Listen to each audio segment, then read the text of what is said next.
Good afternoon, dear audience. I'm very happy to welcome today here at my virtual TV show, unfortunately virtual due to the Russian invasion, Mr. Günther Fechlinger, who is a prominent civil activist, the chairman of Europe for Tax Reforms, the co-chairman of Vienna Goes Europe, etc.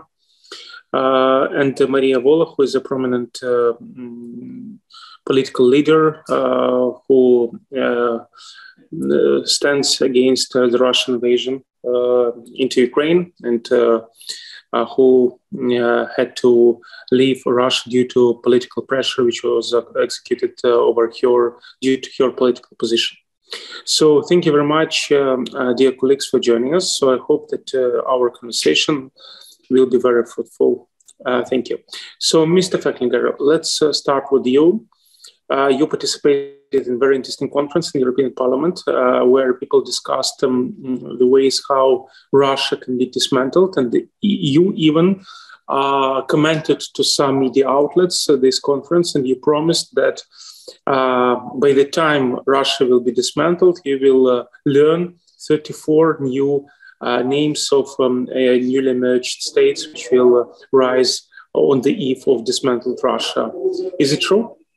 Absolutely, absolutely. It was very interesting. I would even say historic conference where they assembled Russian opposition and the movements for freedom of many of what is today regions of Russia. And they will be free and independent states in the future. And that was really, I think, a historic conference. And I was honored to participate with the Prime Minister of Free Chechnya. That was a very interesting personality. I was very honored to meet him. And also from Kuban and from Karelia, from Ingria, from Dagestan, from Buryatia, from Tatarstan. So many leaders who are fighting for freedom. I have a lot of respect for them, and I support their independence. I saw among the panelists Mr. Ilya Ponomarev, who used to be the former member of Russian Duma and who voted against the annexation of Crimea. And he participated in this event, and it was, let's say, very funny. Well, I know him personally. I met him many times in Ukraine. And it was funny because actually I heard that he is advocating, let's say, a new Russia without Mr. Putin, and he even proposed his new flag, etc. So I don't understand how these two ideas actually correlate between each other. So first of all, he argues for, let's say, Russia without Mr. Putin. And secondly, he participates in forum about dismantling Russia. So he tries to sit over two chairs. What do you think? I would see it positive because he is a very courageous opposition leader. As a former member of the Parliament of Russia and now in the exiled Parliament of Russia active. He also raised a very big issue that the Russian delegation is invited to the OSCE meeting in Vienna in February. And I will fight that very much. And I think, you know, of course, the future of Russia is unclear. They will be defeated. Ukraine will win. That's for me very clear. But how exactly the dismantlement of Russia and the punishment of Russia will happen for this terrible war of aggression they have started, it's not decided. So it's totally possible that just a few countries, like a scenario like the ex-Soviet Union, when the ex-Soviet Union fell, it was 14 new countries and Russia has continued. So it's also possible to have, for example, one central Russian state around Moscow and Petersburg, and maybe 20 new countries which are going along the southern, northern, and eastern periphery. That's also a possibility because nobody can really say what is the future ultimately. But I'm very much in favor of if there is the intrinsic will of nations inside the Russian Federation to break away, the Western powers should recognize this new independent nation because it was a historic mistake. And we paid very dearly that we didn't recognize 1994 Chechnya. We should have done that, yeah, and it would have been much better. And this is the way forward. But I praise and I'm proud for all the Russian opposition activists, whatever their vision for a democratic free Russia is. We will work together after the fall of the tyrant of Russia, Mr. Putin, hopefully soon. Well, anyway, I saw the map. Actually, I reviewed the map, which was distributed in the European Parliament. And actually, I found out that St. Petersburg is considered as a separate state, as a capital of a new state, Ingria. So it contradicts yes. your vision. Yeah, it contradicts your vision. Maria. It's a good idea. Maria, you actually... well, I can't say that you oppose this vision, but still you criticize this forum because, as far as I understand, you think that this type of separatism, which was discussed during this forum, first of all, it's not possible to fulfill it in practice, and secondly, it is very bad for opposition to discuss this type of ideas. Why do you think so? Yes, I will say I strongly oppose this idea of the fall of Russia, and it's not due to my imperial thinking. I absolutely do not have this way of thinking, but this is so for two reasons. And the first reason is rather legal. How do we imagine the independence of all these states from a legal perspective if we still cannot normally recognize Kosovo? Still, some countries do not recognize Kosovo, even in the EU. And all these precedents regarding the right to self-determination versus sovereignty are very complicated legally. And I simply it will create so many new problems, that we absolutely do not need these new precedents. And the second reason is that I am strongly against separatism, because separatism always leads to war. Even regarding the fall of the USSR, some people say that it was bloodless, but the invasion of Ukraine, which is happening now, is a consequence of the fall of the USSR. The situation in Germany, in Georgia as well. So it's just impossible to have the fall of a country without these consequences, such as wars and new aggressions. It can appear in 10, 15 years, but it will happen. And as a pacifist, I'm against wars and against more blood. I think that the proper way to deal with the future Russia is to create a normal federation where all these states will have a proper level of independence, where they will have their own budget, and where the federal laws will be only limited to, let's say, defense or very concrete and limited things. But I am definitely against the fall of the country. Well, Maria, unfortunately, Russian opposition is very weak, and actually, still there is no any single agenda of Russian opposition. At least I don't know such type of agenda. So this situation actually doesn't leave any other choice to such people as Mr. Fettlinger rather than to dismantle Russia. That's the future. In the future. I also wanted to say about Ilya Ponomarev, or maybe I don't know, but he is a huge fan of Lenin, and he perceives himself as a new Lenin. And to me, it's ridiculous when a Democrat is so impressed by communists. This is the main problem of Russian opposition in general. Sometimes somebody's ideas can seem right, but if you look more into it, there are so many problems. And also Ponomarev calls for violence against Russia. And if you are against one war, why would you stop a war with another war? You're either pro-human rights or you are, or you have double standards. And what they're talking about in this forum, what these members of Russian opposition are doing, is very double standarded.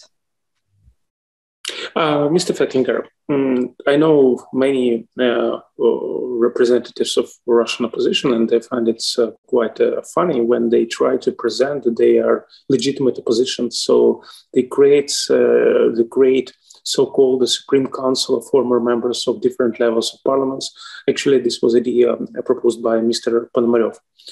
So obviously, this allowed him to prepare nice business card with QR code, which actually you were given, as far as I understand, this his new business card. So I actually congratulate you with this. Maybe you will put this business card in your private museum when you finish the job as a Jean Monnet, and Europe will be united. But frankly speaking, it's quite funny when European officials meet people who actually do not represent anything, who are out of politics, who can't influence anything, and they also don't have any ideas how actually to change situations. So it seems to me that they are simply waiting that the power, the authority will be given to their hands once Putin's regime is collapsed. So what is the reason for you, for European officials especially, to meet such people who already do not have any political perspectives in their own country? Look, I met a lot of people in my life already in the last 30 years. I'm making human rights and economic transformation, political transformation in Eastern Europe. I met a lot of people who in the beginning were representing nobody, and later they were presidents and prime ministers of their countries. Yeah. So in this political turmoil, which Russia is entering now after the defeat in Ukraine, which is coming up because Europe and America will deliver much more arms and weapons to Ukraine, and Ukraine will win. And I think it will repeat of the scenario like in Yugoslavia. After the defeat of Russia by the victory of Ukraine, it's very similar what happened in Kosovo in 1999. Yugoslavia was defeated by the Western powers and by the Kosovo Albanians. And then there was a big crisis in Serbia leading to the revolution of the 5th of October. I expect that in 2024, during the 5th presidential election of President Putin, there will be a lot of manipulation of the elections. And then it's the moment for the revolution in Russia. That is about spring 2024. I actually call for a Russian spring 2024. And we have to make sure that all the opposition movements, they rise immediately united together against the Putin regime. And it will be impossible for him to resist exactly this powerful force of the Russian spring 2024. And then he will fall. And then we will see, how the actually political reality will turn out. And there will be, and who will be then the president of the newly emerging states. Yeah? There will be many positions. And many of the people who were courageous right now to go out of the institution and to be in the shadow of the informality and basically, as you say, represent nobody, they will be coming back as prime ministers of new countries, as president of new countries, as foreign ministers of the new country. And you will be very surprised. And many of them will visit your TV show and will say, hello, Mr. Kacin, you remember you thought we represent nobody. But in reality, I'm now the foreign minister of a new emerging country. And this will be the reality. And I've seen it in the case of the ex-Soviet Union. I've seen it in the case of ex-Yugoslavia. And it's true what Maria said. We all should recognize Kosovo. We should all learn from Montenegro. And Montenegro is now a free country and Kosovo is a free country. And so will be Kuban. And so will be also Kalmykia. And so will be also Buryatia. And it's the force of freedom, which is no longer suppressible because the Russian Federation has lost all its historic and political legitimacy with attacking Ukraine in 2022. And similar like the Austrian-Hungarian Empire attacking Serbia in 1914, or also Serbia attacking Croatia in 1991. There is no way a Russian Federation can survive because nobody really wants to live in such a genocidal state. Thank you, Mr. Fettlinger. Maria, you want to react to Mr. Fettlinger's remark, please? I think that your way of reasoning is reflecting what we all want to hear, but not the reality. Because talking about Yugoslavia didn't have a nuclear weapon, and this is the most important difference with today's Russia. I do not see how Russia can either lose or win this war. Same applies to Ukraine. Like, let's just not tell the things which we want to tell or which we believe are the best, but let's just think rationally. This is a typical territorial conflict which is similar to Israel-Palestine. It can take ages to end this conflict because, of course, Ukraine can free some territories, but Russia will be there again and again until there is either the Third World War or the change of the regime inside Russia. Otherwise, I don't see how this can end.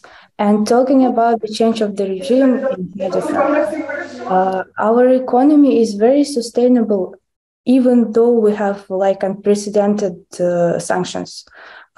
People still live there, like the economy functions. And to do more economic pressure, there needs to be severe sanctions in the oil and gas sector. Otherwise, it will sustain. And we do not see any severe sanctions in this sector. So there are no reasons for Russian people to protest.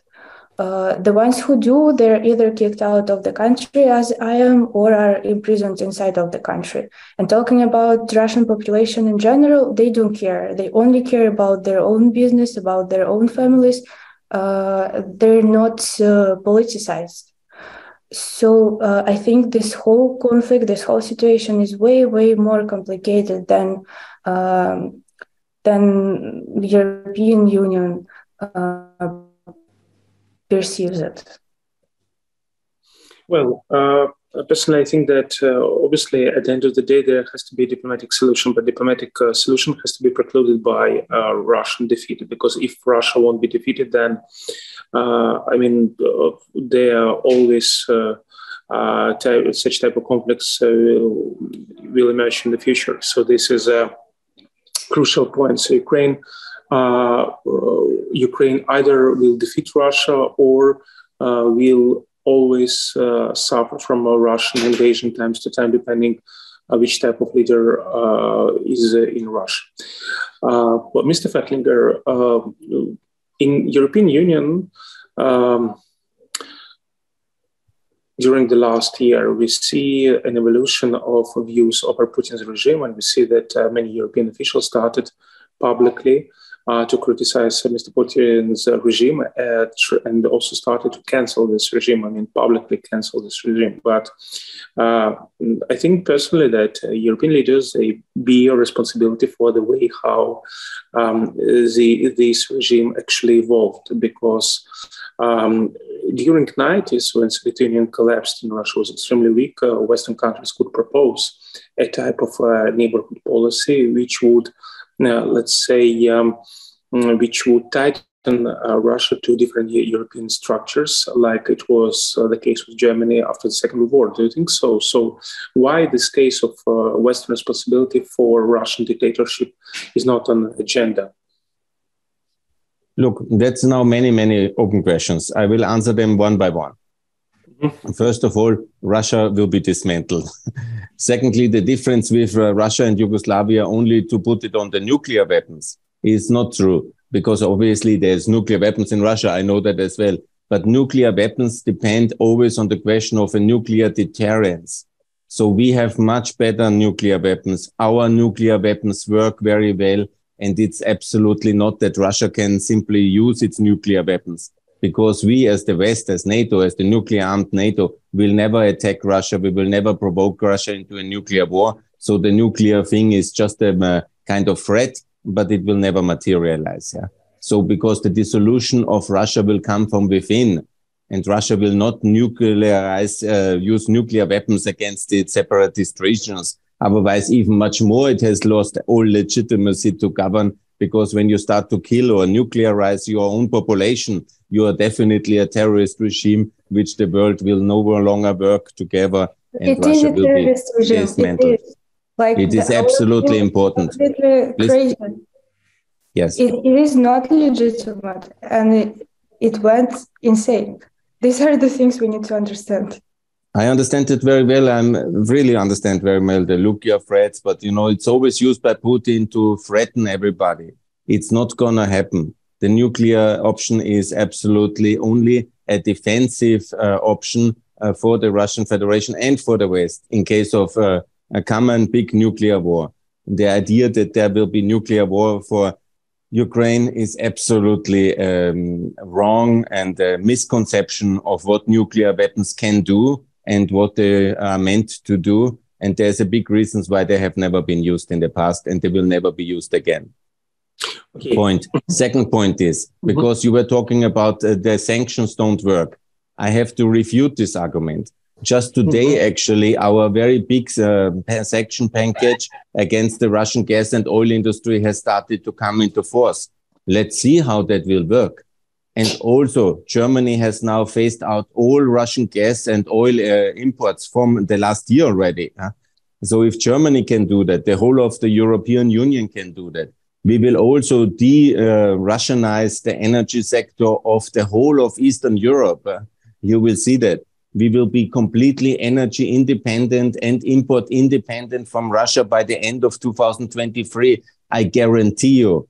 And Russia will feel the pain, because the high import prices have now somehow stabilized, even with lower quantities, the Russian revenues of the trade balance. But this will collapse in 2023, collapse completely to close to zero. And this will be the pain the Russians will feel, everybody will feel in Russia. From Putin downwards to the lowest farmer, everybody who supports the regime will feel the economic collapse of Russia in 2023. Absolutely.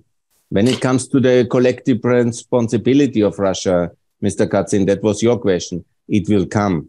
We will now, it is probably the best documented genocide in world history, because basically on live TV, all the crimes of Russia in Ukraine are documented. They will be documented also by the juridical authorities of the West and of the free world, and Russia will be held accountable. All the costs which have been occurred, it will be like this. All the money and the assets of the Russian Federation, the state and Russian citizens in the Western jurisdictions will be confiscated in the year 2023. They will be held accountable. And of course, there will be not a lot of reparations to be charged for the new states, because we want to support the development of new states. So there will be not.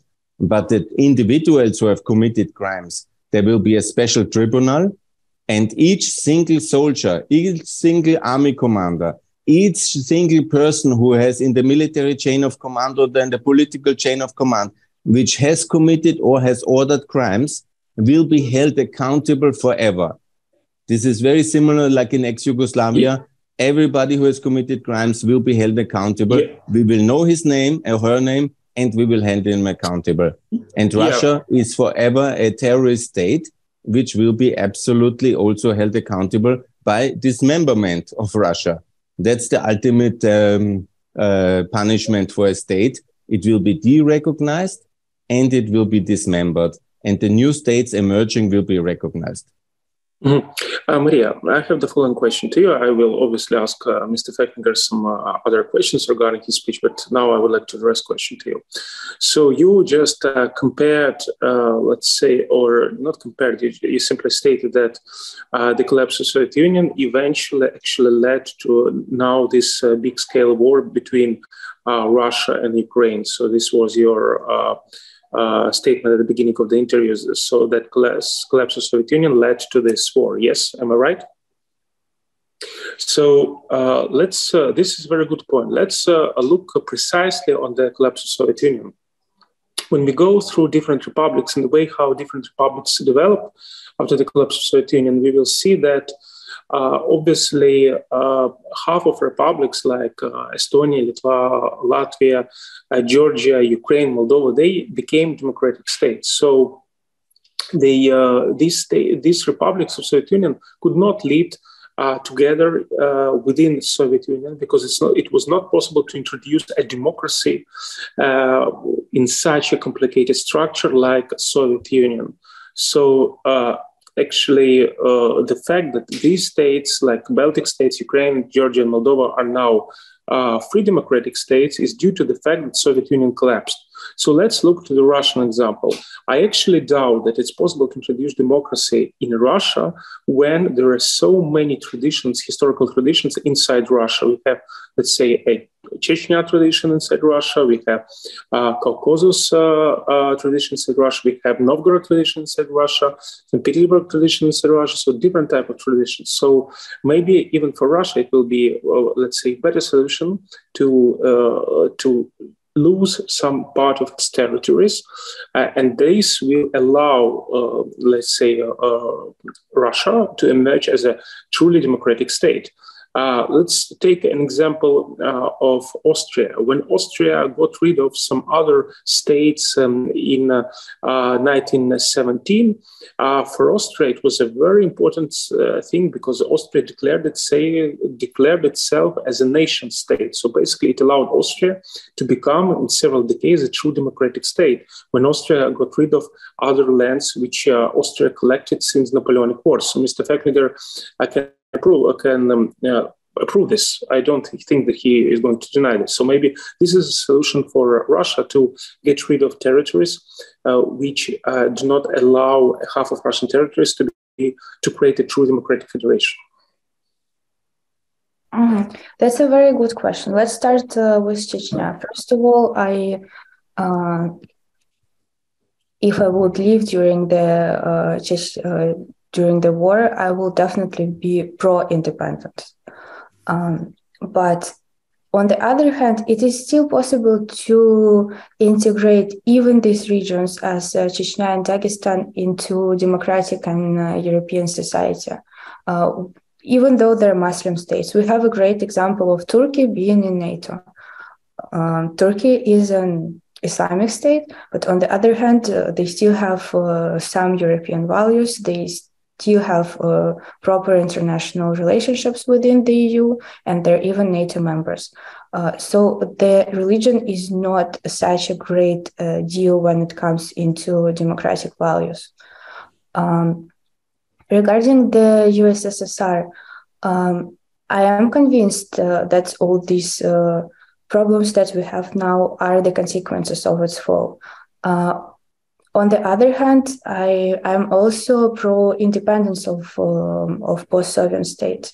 But the way I see it should have been done is some sort of an economic union, maybe similar to the EU. And like the best way would be to integrate all the states into the European Union, including Russia. If this would happen, then I don't think we would ever face today's problems. But Maria, you know what is, so this would be the best solution, but there is a very small problem. It's not possible for a state to be a part of. First of all, Russia is a too big state to be admitted to European Union. We understand this because for European Union, it's very difficult to consume even Ukraine, because Ukraine has a population of 40 million people. It means that Ukraine will have many representatives in European Parliament, and together with Poland and other Eastern European states would be able to outweigh Western European states. And this was a very great precautions for Western states not to allow Ukraine to enter European Union. If you take, for instance, population of Russia, it's more than 140 million people. It means that it will completely, let's say, destroy the situation, a political consensus which now exists in the European Union. And secondly, Russia is not a democratic state. Only democratic states can integrate to European Union. And actually, let's look at CIS. Yes, so a Commonwealth of Independent States, which was created after downfall of Soviet Union. Why CIS failed? Because it's not possible to have integration arrangements when you have so many different states. Partially of them undemocratic states, totalitarian states like Russia nowadays. So just commenting on your statement, I don't think that Russia is capable to be part of integration scheme, because when you're part of integration scheme, you have to acknowledge that if you are Germany, you still have to respect the position of Malta or a position of Lithuania, for instance. Mr. Falkinger, do you agree with me? Yes, it's a very interesting debate. Maybe to come back to the history, because the way the Russian and the Soviet Union fell apart, it is that the other 14 states didn't want to be dominated by Moscow anymore. And the Russian Federation, what has emerged under Yeltsin, was a very complicated and very unstable kind of, I remind you, we had the coup in 91, the revolution and the parliament crisis in 93. There was basically a constant civil war inside Russia for the direction of that federation, which unfortunately and very regrettable, and the pro-freedom people like Gaidar, Nemtsov and others, they have lost. And Nemtsov paid with his life for it because Putin killed him then in 2015. There would have been a possibility of a pro-Western and free democratic federal Russia in the years 96, 98, yeah. But the KGB guys around Putin didn't want it. And they have basically turned everything around. And they have, from the beginning, with the Second Chechenian War, led a terrible war of attrition against their own population, because the Chechens were their citizens. They have reconquered Chechnya, and then they have started war by war over the last 23 years. And they have not shown in any way any kind of willingness to join a free world or Europe or something like with this kind of track record. I just remind you the Syria, Ukraine, Georgia, and so on and so on. So what I see very clearly is that we are absolutely open for the post-Russian states like Ingria, like also what can be Kuban, and they may be transformed then in free democratic European states, and they can join then the European Union and the European Customs Union and NATO. And interestingly, in the European Parliament this week, many of them have expressed their will that their future nation states, they want to join the West and they want to join NATO and the EU. And I'm absolutely open for that scenario. If it will be, we will see. But obviously, that's something I can absolutely see. Why should not Petersburg be part of the European Union and NATO and the regions around and the new states? That's absolutely possible, because we don't have any kind of anti-Russian agenda, which Putin always claims. No, we love the Russians and all the people inside. But the political organizations of that region is absolutely unacceptable, and it's absolutely disastrous, most of all for the Russian people itself, because theoretically you could be one of the richest nations in the world. I'm now addressing Maria, but also, as we have seen, the people around Russia are hurted by this Russian terrorist federation. Now we see the extreme case with the war in Ukraine, but also the whole world is corrupted by the export of Russian money, corrupting the political elites. So it's a very negative influence which Russia currently under Putin has on basically the whole world economic and political system. And this will come to an end. So the Russians will live much better without the Russian Federation, and the rest of the world as well. And we will all live much better once Russia is dismantled. And that's why I'm very passionately advocating, let's think in that scenario, let's support the independent movement, and it will be a much better world for all of us. Thank you, Maria.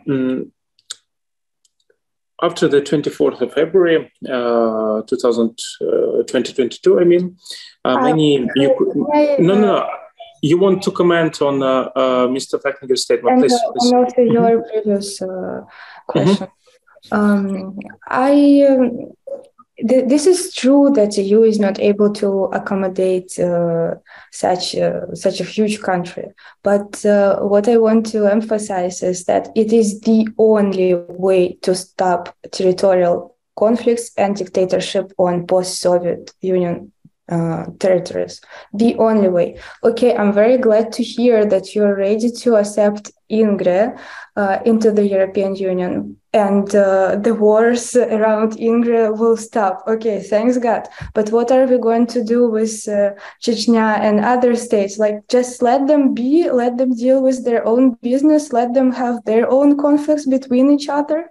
This is like anti-human to me, to hear that if a country after Putin has like democratic values, okay, it is welcome, but the rest of them, the less democratic countries, will just, I don't know, have to deal with their own business themselves. This is so not just like unhuman to think this way. No, it's very human. It's very human. I offer all of the countries which come out of Russia membership in the Council of Europe, like Russia has been until now. They can be individual member of Council of Europe. I offer all of them the member in the OECD, like Russia is at the moment. I offer all the membership in the European Customs Union and the DCFTA, like Ukraine has it. That's very good. I offer them also a currency peg to the euro. That is also what Lithuania has done and Bulgaria. Unfortunately, Ukraine has not done it now. And that's also very possible to have a currency link. I offer them a free trade agreement, their economic integration. You know, we have to be realistic. I don't say here at this platform online that Chechnya can be tomorrow member of the European Union, because that's a huge way forward to go in the transformation of that society. And obviously, I say also Ingria, let's say the capital of St. Petersburg, is probably much more European than Chechnya. And we have to be very honest, or Buryatia.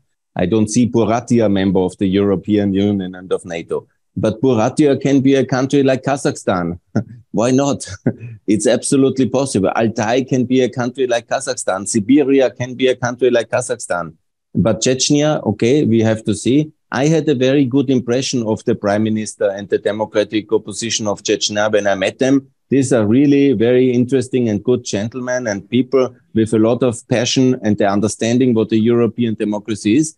In a long distance future, I have nothing by maybe also Turkey will one day be a member of the European Union. But we are not talking about such a concrete prospect like Montenegro or like Ukraine. Ukraine is absolutely ready for the European Union. It can be not in 2 years, that's too fast. But in 7 years, yes, in 2029 or in 2034, that is absolutely possible.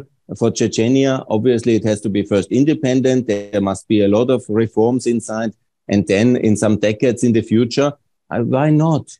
It can be a country like Azerbaijan, for example. It's actually a very similar country to Azerbaijan. And so I'm calling for a realistic approach towards the dismantlement of Russia. And it will be anyhow dismantled because internally the people don't want to live in such a terrible state anymore. Well, actually, this is a good point which you just raised regarding Azerbaijan. Look to the relationships between Azerbaijan and Turkey.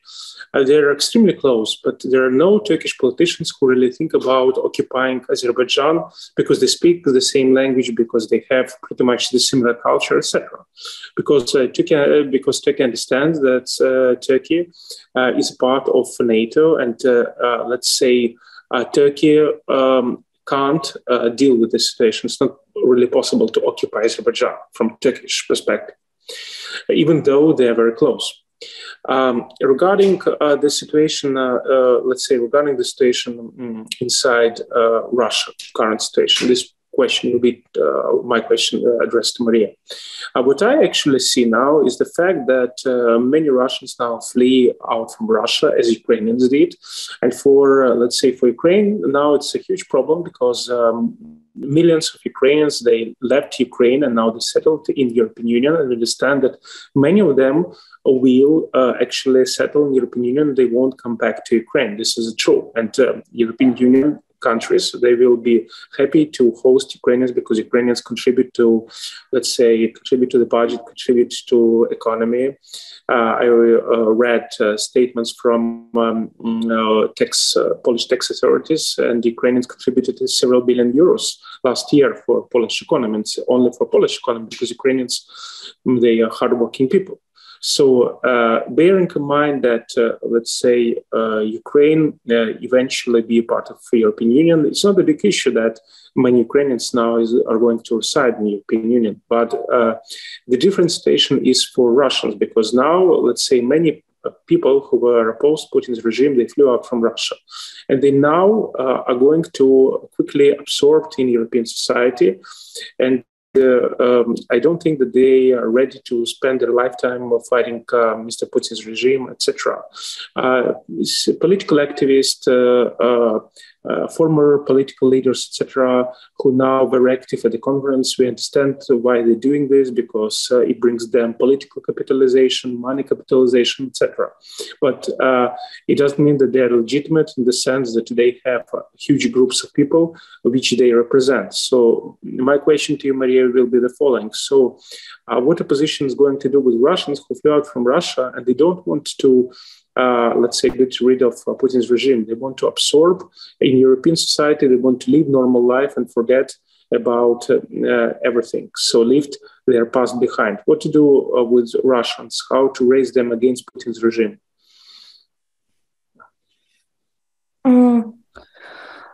There are different immigration waves.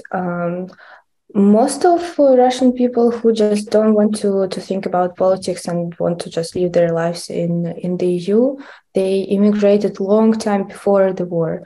In most of the cases, they completed the education in the European Union, started working there, and most of them already received European citizenship. The immigration waves we see now, regular, like not politicized Russians usually go to Georgia, Armenia, Kazakhstan, these countries, not European countries, because it is very difficult to get even touristic visa now to get to the EU. And the ones who go to the EU, they have rather political reasons to go there, as you said. So I don't really see the issue with this. Mm-hmm. Thank you. Mr. Feklinger, we are coming to our last part of conversation, and I would like to ask you about the situation in Austria. We have many, let's say, common friends with you in Austria, and what I noticed, because I'm very friendly with Instagram, etc., what I noticed, our several friends, they post, let's say, their photos from events which they organize outdoors promoting Ukraine. And what I noticed that if, let's say, last year there were thousands of people who participated in these events, now maybe 50, maybe 100 events participate, 100 people participate in these events. Why we see such, let's say, drop of interest in this type of events among Austrians and among all Ukrainians who now reside in Austria? What is wrong with, let's say, political representation of Ukrainians in Austria? No, I think there's nothing wrong. I want to correct that, because you will see on the 24th of February, we will do a big demonstration again in solidarity with Ukraine, and there will be a lot of people out there. At the moment, it's just, a little bit cold in Austria. And, you have to also, after the winter and after a lot of activities, some people are maybe exhausted, and it's very cold for outdoor activities at the moment. Well, to be honest with you, I know what does it mean. To be honest with you, I know what does it mean to live when it's cold and when yes, no exactly. light, So yeah, I know that. I have full solidarity with Ukraine. And of course, we are spoiled Western Europeans who don't know the pain of the Ukrainian people right now. But forgive us for not going so much on demonstrations now in the winter. But be sure now for the first year, there will be a lot of people. And your solidarity in Austria and all over Europe with Ukraine when it comes to financial support. We are now spending much more than last year. They're planning for the billions of euros which are coming from the European Union. Also, now we have the breakthrough with the tanks, yeah? We will send a lot of tanks, and it's just the beginning. We will send a massive armada of Leopard tanks towards Ukraine in the framework of 2023. We will also win the debate about the Leopards. And we have just Leopard, and also the jet fighters. You will see that in the spring, you will also have American jets, F-16s at your disposal. and the American president and the European institutions now just at the summit, EU-Ukraine summit, there was such a solidarity and so clear statements of a Ukraine's EU future. This was unprecedented. So I would be very optimistic here. The solidarity with Ukraine is unbroken, and it's actually a very strong bond which we have. And the worse the atrocities of Russia will get, the more the solidarity will be. And you will see our financial, industrial, fiscal, and political support for Ukraine will carry you onwards towards victory. And we will also be united when we face the dismantlement of Russia. Well, it's true, actually, that Austria opened the fully opened labor market for Ukrainians. Yes, it's true. Even other states do not enjoy such privilege. Actually, you posted this information because before I didn't know about this. Then I read about this from your. From April on, all Ukrainians will be equal, like the Swiss and the Norwegians in the Austrian labor market. It's a big achievement. Mr. Fechlinger, another thing is Western companies which continue to continue business operate in Russia, and it's a very, very poor fact because new studies reveal that only 8% of Western companies left Russia since Russian invasion to Ukraine. This is a big problem because these companies, they continue to do business with Russia. So now we come to a very important point. So because in this point actually is raised by different representatives of Russian opposition different times when they say, look, when you sanction Russia, it means that you sanction Russian people, but you don't sanction Russian government because at the end of the day, part of the sanctions, they they do not allow a Russian to flee out from Russia. It means that they continue to contribute to the war financially. So such type of sanctions has to be waived off. You simply have to concentrate on sanctions on oil or on refined oil, etc. Like putting a price cap, etc. So, what do you think about revising sanction policy? Because maybe it's true that let's put it straight that European business continue, unfortunately, to trade with Russia. Western companies continue to trade with Russia. Maybe we have to concentrate on the main sanctions like oil, refined oil, etc. So not to allow this money going to Putin's pocket and financing their Russian invasion into Ukraine, and not canceling ordinary Russians who, are against Putin and are ready to flee out from Russia. Yes, the truth is that we have 10 sanction packages now. The 10th is under development. And it will be now very strict another package. And we will do every 2 months for the EU summits, we will do another package. So it will be 11th, sorry, my battery is low. It will be 11th package and it will be 12th package. It will be 13th package. And by the end of 2023, we will basically have sanctioned the whole Russian economy. And it will obviously hurt everybody in Russia. And that's the whole idea. Because we should be very strict, because there is a certain element of the Russian society not caring for the genocide committed by Russia, and we have to punish them. And we have to punish everybody in Russia, from the elite to the people. It's absolutely clear, and we will much harder. And coming to the companies, because I called from the beginning to end all European investment in Russia, and it would be much better, because the companies who left early, they were the smart ones. Of course, they made a big loss, but the ones who stayed, like Raiffeisen Bank and OMV, they are thinking from the beginning, that will be just a short war. Now we have 1 year war. Next year, we will have 2 years war. And until the breakup of Russia, there will be continuous war, because this war is already going since 8 years and it will continue until Putin falls and Russia breaks up. So the Austrian companies who stayed in Russia will make a big, big loss. Because in the defeat and in the breakup of Russia, the currency of the ruble will break in a complete collapse and they will lose all their investments in the chaos ensuing.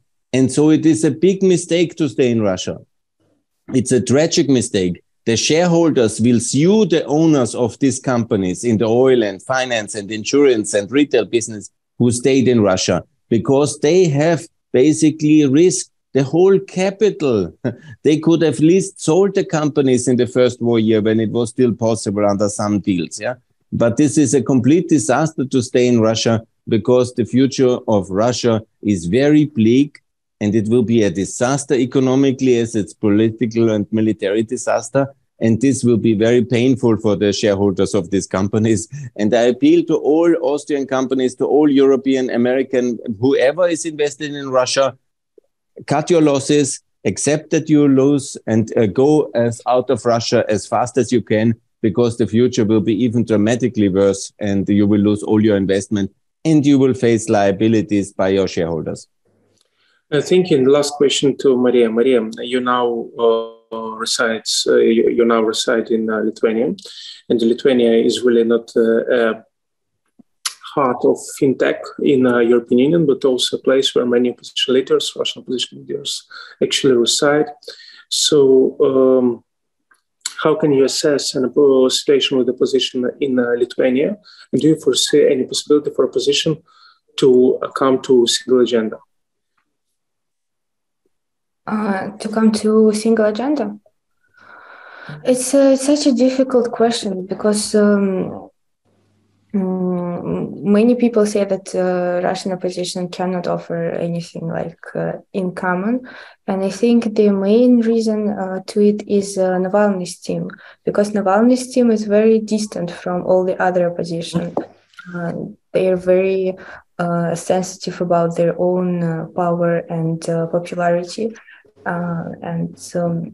Of course, Navalny is like the main opposition leader in Russia, and this offer to unite should come from them. Without them, it's unlikely that we will be able to do something, and they definitely don't want to offer this unity. And talking about the rest of the opposition, as I see here in Lithuania, yes, everybody communicates with each other. There is this forum taking place in Vilnius where different members from the opposition take place. And more or less, at least informally, there is some communication. But on the other hand, we also have such people as Ilya Ponomaryov, where it will be not very ideologically right to unite with, because we propose different things and we have different values. And we are, for instance, strongly against communism. So I don't see the reasons why we would unite with such a person. Thank you very much, colleagues. Personally, I really welcome decision of the organizers of a mini conference for safety to invite Russian opposition representatives instead of Russian officials who are involved in Russian invasion to Ukraine. So I was very happy to host today Mr. Günther Fechtinger, one of the prominent political activists, the chairman of Europe for Tax Reforms, other organizations of pro-European nature, and Maria Volokh, who is a Russian opposition leader, lawyer, and civil activist. Thank you very much, colleagues, and have a nice day.